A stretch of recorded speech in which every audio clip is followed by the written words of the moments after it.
All right, welcome back, everyone. This is Dry Scrubber users. This is a follow-up Q&A session from the performance optimization webinar we recently had. We had a lot of good questions, and we thought the most meaningful way to kind of go through it was to just have a quick kind of impromptu session where we can just have a discussion and dialogue rather than kind of put things in writing. So we've brought back our presenters, Ian Saratovsky of Lhoist, as well as Stewart Nicholson of Primex and Nolan Bray of Basin Electric, and again, our moderator, Stephen Cornelli from Primex. So we'll get right into it, and I'm going to turn over to you, Stephen. I know we had some questions from the audience during the webinar, and we'll start by addressing those first. Sure. So there's a couple of questions for Nolan and Stewart that I would like to get to that the audience asked during the webinar last week. The first couple have to do with instrumentation. So the first question I'll address to Nolan, what water pressure is required at the water spray nozzles? So our water spray nozzles will operate roughly between 450 and 550 psi, and that's a generality. It can go a little higher and a little lower, but we don't try to go outside of that range. Mm-hmm. As we go above 560, we actually get collapsing issues. And if we go below the 450, it doesn't atomize good either. So it's kind of a tight range in there as to how we can operate this. Nolan, what dictates how you guys change that pressure? We have a, simple, it's just a simple control loop. We have the pumps that supply the pressure, and that goes straight to the nozzles first. And then in the nozzles, there's a chamber, well, kind of like a body, and out of that is coming the recirc water. And we actually have valves on the recirc that pinch off to control the pressure the nozzles see. And so in the process, we just supply the water, we adjust the recirc valves to control the pressure at the nozzles. So. Okay, great. Do you know what the cleaning frequency is on those nozzles? So what we have established is a routine program where we actually just replace the nozzles every 8 weeks. We have worked with other companies, RPM being one of them. And what we do is we take the nozzles and we refurbish them every 8 weeks. We pull the insert out. It's a very hard metal insert that establishes the throat of that nozzle, and we pull that out and we just replace it. Have you had any observations on what you've over those 8-week intervals of what you've seen in terms of anything about in regards to nozzle buildup or erosion, or just any observations to share, or maybe something you saw during certain load conditions or operating points? I think the main thing is every shift, twice a shift, we check for buildup around the nozzles. So we're continually monitoring that. Imagine looking for buildup with a metal rod, and you're scraping the edge of the vessel from the outside. It's very technical, very technical. We've tried the broomstick approach, where you go above the nozzles by 1.5 diameters of the vessel. Very sporadic results with that. We kind of went away from that a long time ago. We've actually identified, and we can talk about this maybe later too, the vessel has what we call cold areas. And so we know which nozzles are going to build up first. And so those are the ones we focus in on, especially routinely. Is those nozzles that tend to cause us all the problems.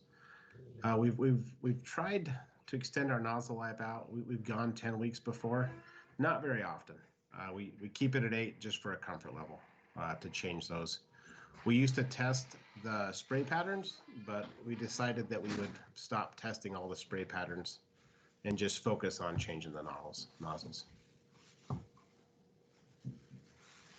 All right, awesome. Thank you for that. Moving on to a little bit more of the process. So there's quite a bit of time that we were testing approach temperature control at Dry4. And I'm curious what the load profile looked like over those months that approach temperature control was being tested. Oh, initially, you mean? So the Yeah. load profile? Mm-hmm. Basin on Drive Workstation has always been a base loaded plant. It rarely moved more than 10 to 15 degrees, and that was usually to cover spinning reserve. One of the reasons for that is we're mine mouth, and so the plant has a very low fuel cost, making it the first one loaded up, the last one to be, taken down. So because of that, in the beginning, we really didn't have much of a load profile besides base load. It wasn't until COVID happened, and honestly, it wasn't until April of 2020 that we saw these load changes. And so the load changes now go anywhere from, and I'm always talking net, I'm not talking gross, anywhere from 405, which would be full load, all the way down to 300. So. Okay, great. Now, with that load, how consistent is the SO2 at the inlet of the SDA? Does it change on a day-to-day basis? It does relatively change. It's not dramatic since we only have one mine that we pull our coal from. So that's one of the probably a benefit for us. And we are the primary customer of that mine. So we get the good coal.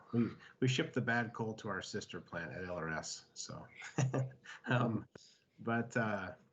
so with that said, anywhere from 200 and 20, 30 maybe would be the low, and I'm talking parts per million SO2, all the way up to maybe 300 would be a really good average for what we've been seeing lately. We have had 500 ppm coming in before. That would be kind of the high end, what we've seen from that mine, but I want to say on average, maybe even like 275 would be a good average for parts per million coming in. Okay. And it looks like in 2019, the average stoichiometric ratio was around 2, maybe a little bit below 2. Do you know what SO2 reduction you were seeing in terms of percentage? Yeah. I want to say around 92% to 91%. I think it was a little higher before we implemented the automated SO2 control. And the reason I say that is that we tended to over scrub when we had manual control. So I bet it would got up toward 95 at times percent. But now that we've automated that process, and in 2019 we were not automated. So I would say in 2019 closer to 95% removal. It's kind of like the Cheerio effect when you're chasing the Cheerios around the bowl. It's really easy when you got a lot of Cheerios. So when the Cheerios run out, you just really pour the lime to it. And sometimes my operators really like to do that. So. Now, when you guys are looking at the percent removal and those calculations, do you guys have like an inlet monitor, or are you guys just doing like a calculation based on, how much SO2 you're generating from fuel analysis and fuel feed rates? So that's a good question. We do have an inlet monitor as a kind of as a sanity check. We don't tend to use it as much. What we focused on is the mine gives us the coal quality. Now they have bore samples that they estimate it, and then they do also some sampling for us. And so we take their numbers of the coal quality, and what we kind of settled on, and we developed this also with Primex. They were involved in this process too. We do monthly numbers where each month we look at the coal quality, we look at the lime usage, and we just grab those numbers, and then we do like a stoichiometric calculation based upon that. So it's like a monthly average. You can calculate how much lime you've used over the course of a month, what's your average SO2 emissions over the course of the month, uncontrolled based off from what you get from your mine, and then you know what your emissions are, because that's data, and you can do percent monthly average, percent removal, and calcium injected SO2 coming into your process. Okay, all right, that makes sense. Yeah, we don't have a way of monitoring the lime feed like instantaneously. We don't have a wayload belt, nothing like that. And so for us, if we use the monthly averages, and then working with Stewart, taking the 3-month averages is actually a better representation, because when you focus on the 1 month, we might have got a lot more lime delivered 1 month because they wanted to catch up on the silo, because you're going to have a lime kiln issue the next month. So you taking a 3-month average is a really good way of kind of smoothing that data out, so that you don't like have a heart attack 1 month and then go celebrate the next month because you're way low. So you guys, your CDS doesn't have a gravimetric like loss in weight, lime feed necessarily, but you're looking at tons of lime that you guys bought that month, essentially. Yeah. Okay. Haven't really found one worth investing in, to be honest with you. So. Okay. Okay. Just jumping over, there is one question for Stewart. Now, measuring approach temperature, the first thing that needs to be done is measuring the dew point temperature. And the question that came in was, does the Primex transmitter measure dew point, or does it measure humidity or percent moisture and then convert to dew point via an algorithm? Yeah, the Primex instrumentation actually measures relative humidity directly. It also measures flue gas temperature, and then a calculation is done in the transmitter software to convert that to an actual dew point temperature. The instrumentation will also read directly relative humidity, wet bulb temperature, or dew point temperature. Okay, great. Thank you. I think right now that's about all for the Slido questions for Nolan and Stewart. So we can jump into a discussion now. Okay. Stephen, I know you maybe had a few questions. Maybe we could throw a couple questions to Ian, and then we can have a couple questions back to Stewart and Nolan. If you have some questions you want to start, go ahead. Sure. Sounds good. So Ian, throughout your presentation, you talked a lot about using DSI in conjunction with an SDA or a CDS. And in the little schematic that you showed at the bottom, you showed the DSI being placed either before or after the SDA or the CDS. And I was wondering, is there an ideal placement of that injection? Does before work better than after, or are they used together, both before and after? Sure. So, in general, I mean, I'll start out with the caveat that every plant's a little bit unique, but speaking in generalities, I think this is the schematic that you were referring to. Sure. Is that right? Yep. So yeah, before or after, depending on the conditions. In general, before is always better. Before is better. I don't want to say always. Before is better for several reasons. One is you have a slightly higher you have a higher temperature before. If the SDA is running. If the SDA is not running, you don't. But then you have extra residence time and mixing throughout the vessel. So in general, before is better. And from a temperature standpoint, I think this question also came up. This is just a generalized diagram of temperature for 2 enhanced hydrates and a standard hydrated lime. And you can see that generally looking at relative SO2 reductions, generally speaking, when you get up to 700 degrees F, 750 degrees F injection temperature up there tends to be a little bit more reactive than lower temperatures for SO2 control. So going before the SDA is typically more advantageous, but there are certainly situations where going after, there's some reason driving that is okay too. Okay, great, thanks. Just an additional question. It's a little bit of a different setup. So if there is no SDA or a CDS and you're just injecting the dry sorbent, do you ever recommend adding a separate water stream to improve the NSR?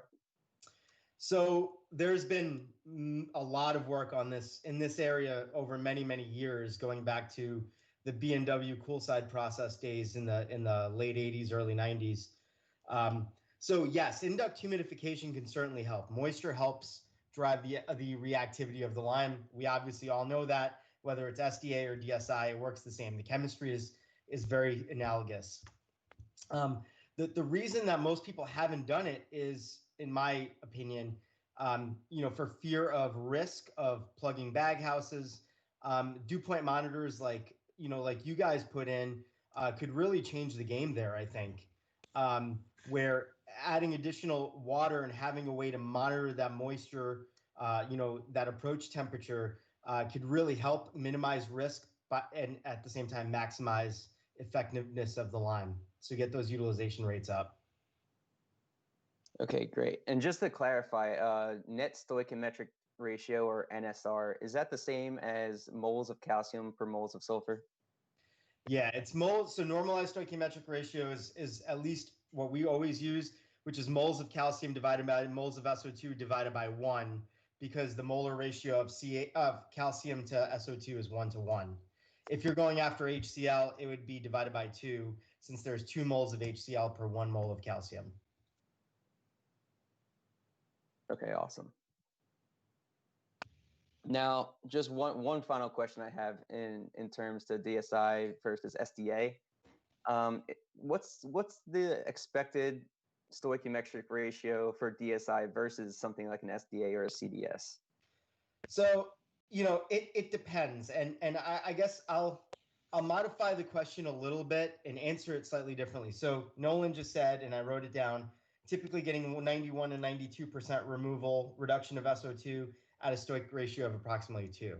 So that's, if you divide 91 or 92 by 2, that gives you 45.5, 46% utilization. That means 45.5 to 46% of the calcium ions that are in that sorbent or in that calcium, in that particle, are used up. And with DSI, it's going to be lower than that. It really varies greatly, but for SO2 control, you could get typical utilization rates anywhere between 20 and 30. Sometimes you can push 40% if the moisture content's quite high. But based on what Nolan said, somewhere about half the utilization rate for DSI is a good general estimation. All right, awesome. Thank you for that. Okay. Yeah, and if it's all right, I obviously have some questions and kick over to Stewart and Nolan. Nolan, I noticed in your presentation you had one section where you talked about, you primarily are using quicklime, but you mentioned 4% of the time you guys were using hydrated lime, and I guess I would just want to find out a little bit more what drives you to use hydrate that 4% of the time, and follow that up with, have you guys ever compared the quality of the hydrate you're making versus the quality of the hydrate that you buy, and just any performance, balance of plant, anything associated with using quicklime and making hydrate versus when you do buy hydrate? And you are on mute also, by the way. Yeah, I saw that. When we put these slides together, the reason we have the 4% of hydrate is that sometimes throughout the year, unexpected things happen with your hydrators. And so what we mean by hydrate is that we're actually purchasing hydrate from the same company that supplies us quicklime. We have a day bin, and so when we have to purchase hydrate, we just fill it right into the day bin. With the quicklime, we take our quicklime and we run it through our hydrators. We have very unique hydrators at Dry Fork. Graf Wolf designed fluidized bed hydrators. It's just a miniature CSD vessel, and that's what we use to hydrate our quicklime with. Before it goes into those hydrators, we run it through hammer mills, which maybe roller mills would have been more appropriate, but we run it through hammer mills, and that was the OEM spec equipment. And so we drop the particle size down before we hydrate it. So one of the things that we noticed between purchased hydrate and our hydrate that we produce is we have we have a much tighter particle distribution, and it doesn't vary, and so as much, so we can get better. We get more surface area out of our hydrate, so to say, than if we purchase it. So we use less of, just because we get more surface area.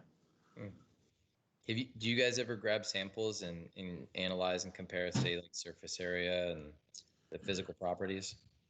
We did a long time ago. The surface area that we're achieving at the plant is about a 14.5 meters squared per gram. I think that's the right. Yeah, that's the right units. So I don't know if you guys are familiar with those units or not. Yep. So, like I said, the particle distribution is better also. One of the biggest things that we fight is the amount of inerts that are in our lime. We're not going to change our lime source because we're right next to our lime source, and so we don't want to increase the shipping cost just to get more calcium in our lime. Our lime has about 80% calcium in it, roughly. So 20% inert, you could probably say. And so we've always, every time we've ever looked at the performance of our hydrator, we always talk about, what if we had more pure lime, but I don't think that's a valid. Now, I was looking, I was trying to find data from our purchased hydrate, and I guess I never have analyzed our purchased hydrate, to be honest with you. We don't use it enough to, I guess, worry about it. So. Okay.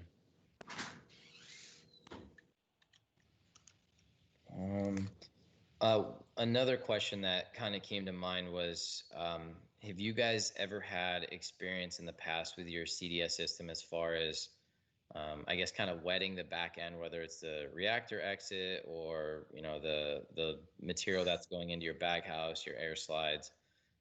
Any experience with that prior to having the dew point monitor and using that as a form of control versus when you did implement those controls? Any benefits you saw from that? Yeah, so yes. Yes, we do at times rock up our scrubber, unfortunately. We're hopefully not the only ones out there, and from the sounds of it, we're probably not. But what approach temperature did is it stabilized the approach. So at times when we had high moisture due to a tube leak, I'll focus on a tube leak because it's really easy to kind of wrap your head around. The last time we had a tube rupture, we increased our dew point from the around 130 all the way up into the 140s. So we increased it by, I want to say anywhere from 10 to probably even 15. So holding to our exit temp, say it was 185, holding to that exit temp, we just increased our dew point by upwards of 15 degrees. So we just decreased our approach by 15 degrees. And when that happened, we actually ran at an approach that was pretty close to 40 degrees. 40-degree approach probably doesn't sound very low to most people. A 40-degree approach to us is not doable with the current configuration of our vessel. One of the hurdles we have to overcome, and one of the things that we're still pushing for, is to be able to look at our vessel and design it to where it has distributed heat more evenly. We have a trisector air heater just upstream of the scrubber. So anybody that's familiar with these trisectors, these Lungstrom air heaters, you'll know the temperature gradient that you get across these can be anywhere from 30 to even 35 degrees. Unfortunately, they didn't take that into consideration when they designed the scrubber. So we'll have a temperature gradient across that vessel that kind of drives those plugging events. So I don't know if I answered your question wholly or if I just kind of went off on my own tangent, but No, I think it was. I mean, especially even your comment on the tube leak. I think that's very pertinent and a real situation many coal-fired power plants is dealing with. So that now you got me. You were good. Yeah. Could I chip in on that one, Jerry? Yeah. Go ahead. I'm sharing my screen right now with the roadmap on it. I don't know if you can allow our audience to see that, but the thing that I wanted to say is that what Nolan is referring to is a problem with material accumulation in the back end, which is common in dry scrubbers of all kinds. Has a lot of different factors affecting it. And, one of those factors is approach temperature. But as if you can see the screen as shown here, the one that Nolan, I think, is referring to and that Dry Fork struggles with is atomization and dispersion, particularly dispersion. So that difference in flue gas temperature entering the scrubber, entering the vessel, is a real problem in terms of dispersing the fluid that's being injected into that scrubber vessel in order to, let's say, homogenize the temperature.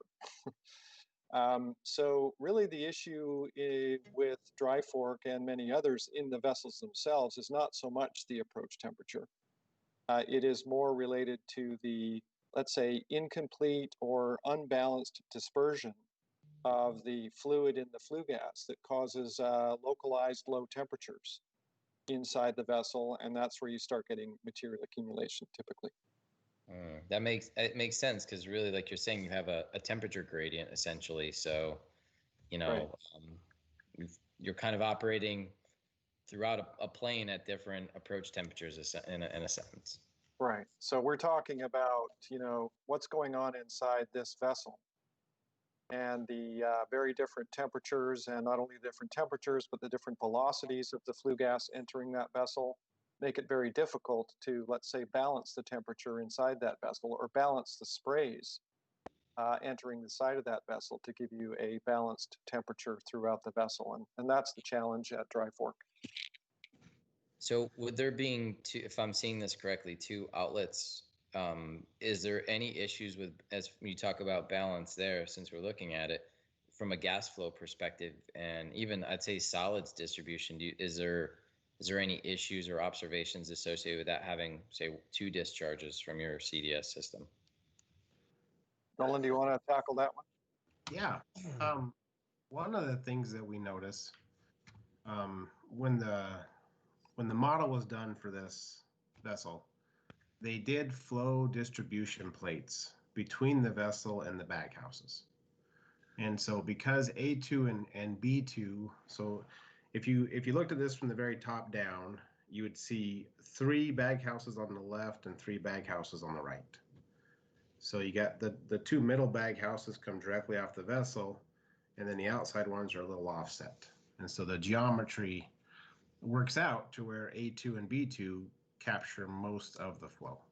I know it's, so what Graf tried to do when he designed this is he built in distribution plates to try to impede the flow in such a way that it would, have parallel flow through all the baghouses. It didn't work exactly like we wanted it to, and so therefore we do get more ash loading, especially in those middle compartments.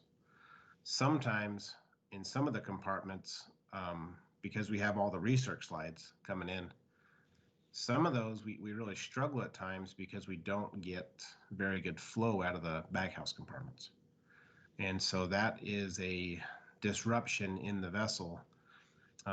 We have these 6 points that we introduced to fly ash, the recirculated fly ash and lime, and if we're not getting the recirculation at that one point, then it kind of upsets the whole vessel. How it, the DP control, also the water. The water needs this material. It needs to latch onto this material. You don't want it to latch onto the side of the vessel. You want it to latch on to the dry particles that are flying through the vessel, and also evaporate too, right? So when you don't have that, and which is a real thing that we have dealt with a lot, one of the things that we do during an outage is we try to inspect those baffle plates, and it's one of the hardest things to inspect because there's no access. There is absolutely no means of getting into the bag houses under the tube sheets. So. Okay.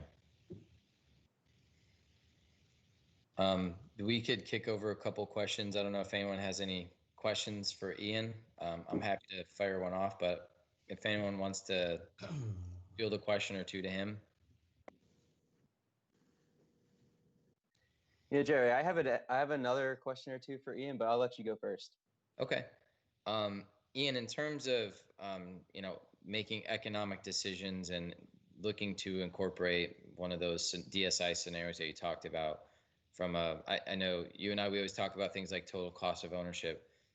Maybe you can help. Could you help kind of explain a little bit what are the cost considerations if someone's evaluating DSI for any one of those scenarios outlined in your proposal? I guess any advice of what they should be considering or looking at on paper before they kind of take it to the next steps and seriously consider doing something in the field? Sure. A lot of it really a lot of it is predicated on performance drivers. What's driving it? The 3 case studies we showed, of the 3, the second one, it was an issue of material handling. The plant simply was tired of dealing with making slurries, and they were in a very visible area where spilling any slurry at all could get them into trouble. So their O&M cost was a real pain point, and they wanted to switch to injection of hydrated lime. But if you look at a total cost of ownership analysis, they all start the same way. You look at your delivered lime price times the dosage. So how many, your dollars per ton delivered times how many tons per, hour, month, year you're going to use. And then you tack on to that any disposal costs you may have. We see disposal costs range from $0, if you've got your own disposal facility, to as high as several $100s out in the Western United States. So you multiply the tons of material that you're disposing of times that disposal cost. And so that's the heart of the TCO calculation.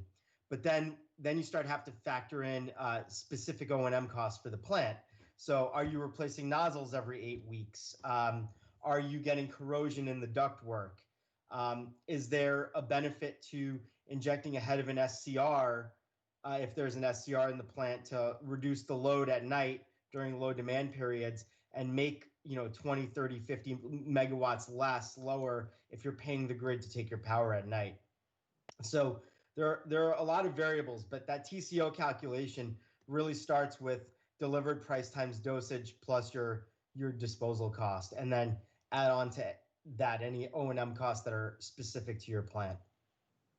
Okay. Stephen, go ahead, fire away. Yeah, so just talking about injection upstream, I believe it was your 3rd case study in your presentation, but do you ever see any additional wear and tear or even some material accumulation when you inject the dry sorbent upstream? And if so, how do you handle that, or how is the material ultimately removed from the process? So in general, if we're injecting upstream, I think this is the one you were talking about, Stephen. In general, if we're injecting upstream, generally speaking, there's a lot more benefit. We don't see a lot of erosion or layout of material. These materials are pretty fine. I mean, we've got the coarsest hydrated lime on the market with our enhanced hydrates, and you're talking about median particle sizes of 12 micron. So they're pretty fine. So they entrain pretty well. More than anything, we see benefits for corrosion, so acid neutralization, so any condensed acids, especially if you're cycling load. And at night, you tend to store acid in every nook and cranny in the unit. And then if you ramp up, you can often see, especially with higher sulfur coals, you can often see what they call morning sickness, blue plume. It's basically volatilization of all of that stored acid. So generally speaking, injecting in the ductwork ahead of an air heater or ahead of a CDS or SDA has more benefit than any downsides. I don't think we've ever seen any major downsides. The one thing that I will say is that there are reports, we've never seen it, but reports of if you're injecting ahead of an SCR, material layout at low load where the velocities are a little bit lower, you could get some material layout. And the easy fix to that is low light cameras, duct cameras are quite inexpensive and you can monitor visually. But typically what happens is when you cycle up load, any hydrate that could lay out oftentimes will start to re-entrain during that period. But again, this is not something that we've seen. Jerry, I don't know, have you ever seen that? I mean, I've heard reports of it at conferences once or twice at some units, but it's not something that we have personally observed. I mean, if you've heard of it, I don't think it's been substantial. I mean, I think the fact is, like you said, hydrated lime tends to be either consistent or slightly finer than the particle size distribution of, say, fly ash. So, you know, if there's an issue, it's more of a flow distribution issue than, say, associated with the hydrated lime itself. And typically, if there's fly ash in the process, the amount of lime we're injecting is relatively small in comparison to the amount of fly ash. So, you know, it's not like it's exacerbating an issue. And if there is an issue, it's already something that's, you know, existing. So, and I would say the lime typically hasn't been something that's been sticky. So if it does stick to something, it's usually a result of something else in the process that's sticky. But one of the main things we always talk about is ammonium bisulfate formation. And typically with lime, you know, neutralizing the SO3 can eliminate the formation of ABS. So that's really, at least in coal-fired power plants, I'd say that's kind of been the biggest observation. So it's been more of a long way of answering that. Typically, we haven't seen this be really an issue. And if it did come in terms of like layout, then it was more of a, not a product issue, but a flow distribution issue that any solids going to the process is going to have to address and deal with. Right, right. And in terms of SCR, you know, we talk about ABS formation and minimizing ABS formation. But we also see in certain coals that have higher arsenic concentrations, arsenic can plate out onto the vanadium catalyst and actually occupy and chemically bind to those active sites and deactivate the catalyst. And hydrate calcium in general, calcium injection has been quite effective at minimizing that poisoning by arsenic by capturing the arsenic. So there's lots of benefits to these upstream injections. Not to answer your question, not a lot of downside that we've seen. Okay, great. Yeah, thank you for that. Just cost. All you lime guys charge way too much, so. So I think that's it for me, questions wise, Jerry. The last question I have for Ian, Ian, in terms of, I know a lot of people that may be familiar with DSI and as far as trying to say executing a field trial, what, I guess for those who aren't familiar with DSI necessarily and that kind of equipment, what kind of considerations or what's the complexity associated with trying to, say, perform a DSI field trial? If someone has an SDA or a CDS and they want to do proof of concept testing, what kind of considerations should they have? Sure. So, you know, again, in general, DSI trials are quite easy to execute. I'm trying to find a quick picture of we have a mobile skid. Lots of companies have mobile DSI equipment that you can roll out. And in most cases with DSI, you can run a trial in a week. You can get at least some good indicative data in a week, run some parametric curves. It's not very difficult to do that. You know, these systems are often rolled out. There are modular systems that are rolled out. Some have to be stood up with a crane. You know, depending on which vendor you use. Ours rolls out. It's basically a bulk trailer. I'm pulling it up right now, just to give you an example. Let's see. Can you see that photo on my screen? Yes, sir. Okay. So typically we can roll out 2 trailers. This is the material trailer, and you can see it's a bulk trailer that's just been retrofitted with rotary airlocks on the bottom, rotary valves, so we can meter. Specifically, it's a loss in weight system, so you can monitor very specifically your dosage rates.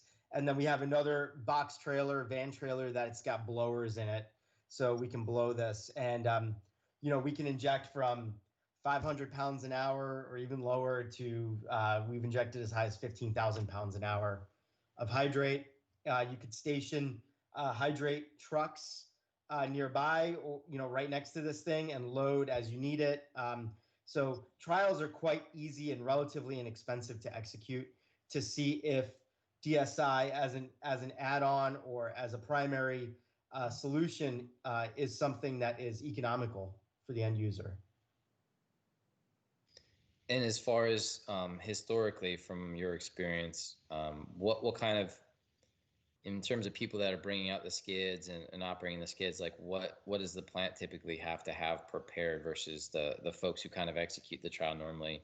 What do they need to be aware of to just supply, and what does the plant need to have installed or ready for them to be able to at least physically proceed with the trial? It's pretty minimal. Number one is ports. I know ports. Some plants punching ports in 4-inch ports or 3-inch, 4-inch ports are quite simple. It's quite simple. It can be done online. For other plants, it's a real hassle.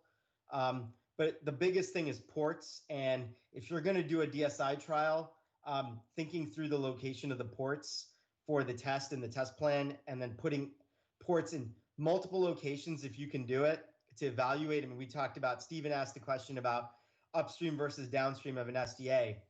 I hate speaking in generalities because every plant's so different.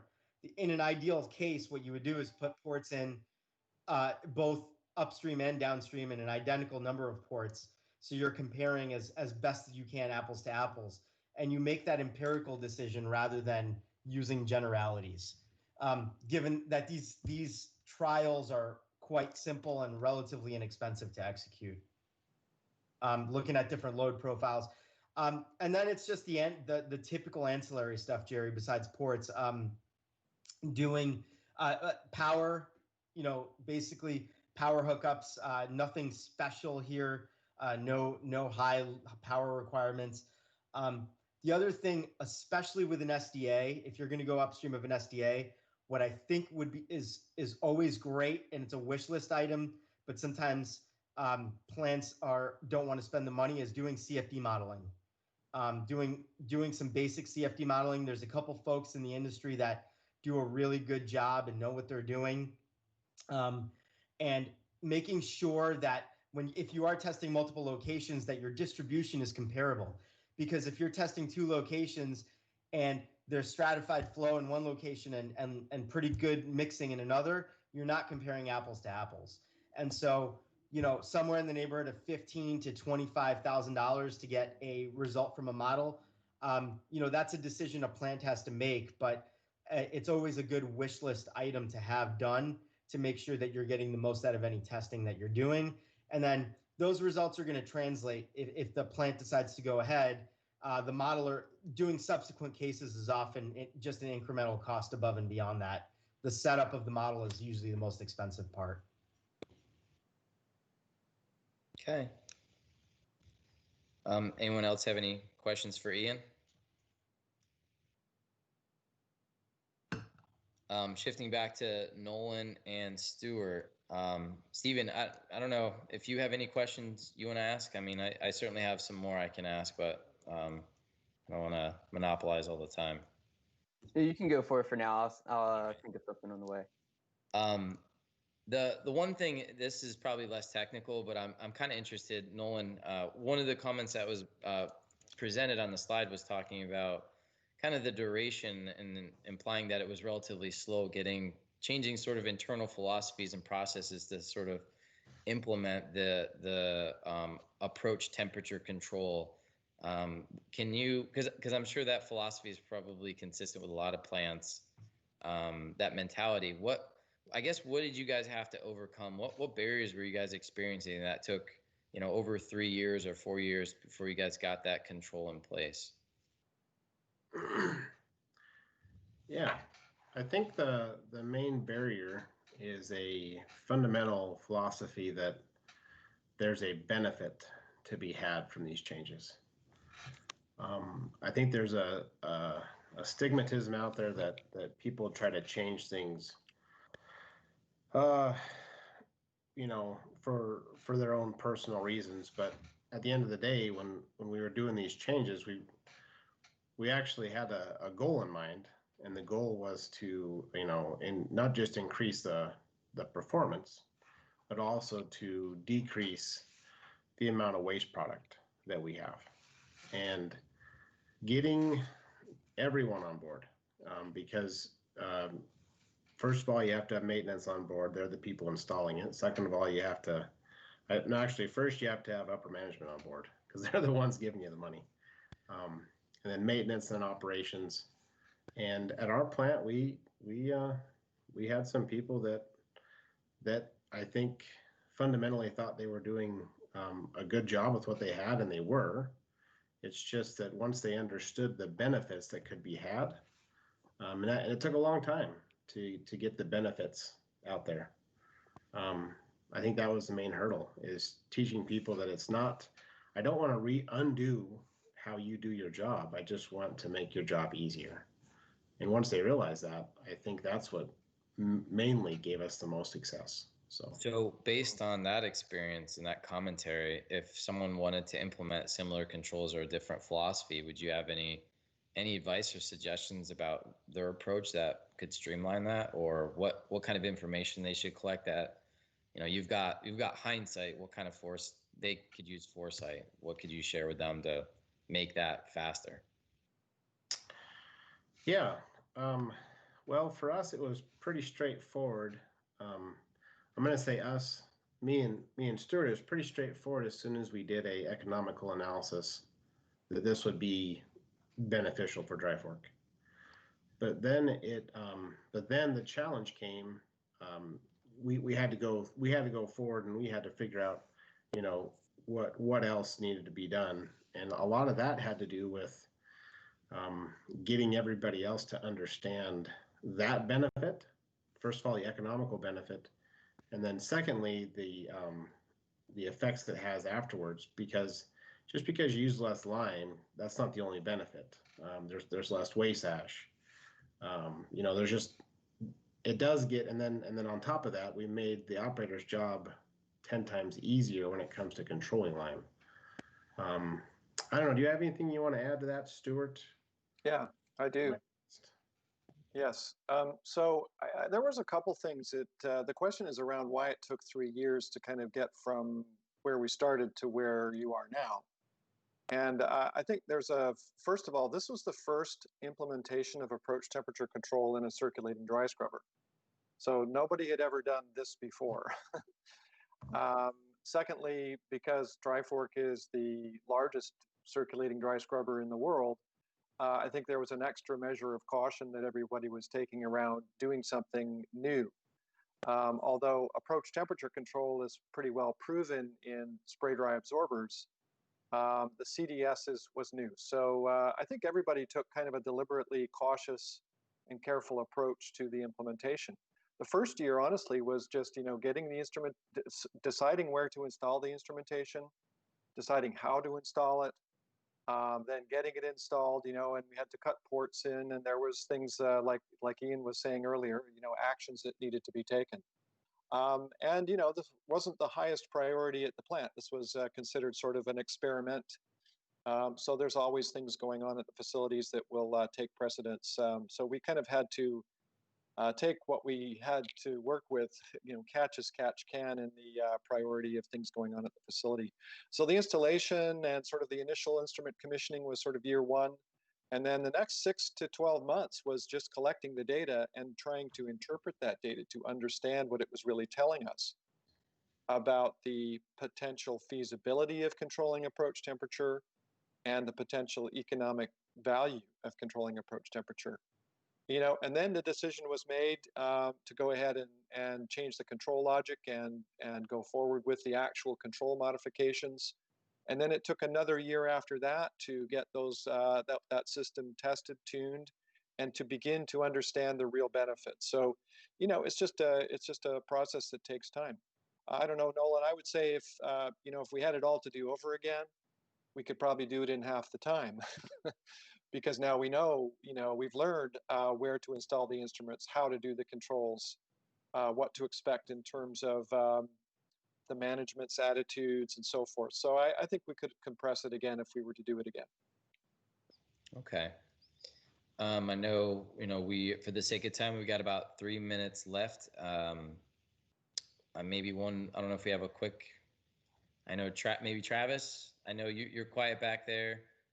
Is there any chance you have a question you want to ask? I had just a pretty, hopefully it's a simple question for Nolan. Did you happen to take any density measurements of your byproduct material? And did you notice after you implemented dew point control, did you notice any changes in the density either as a result of moisture content or anything like that?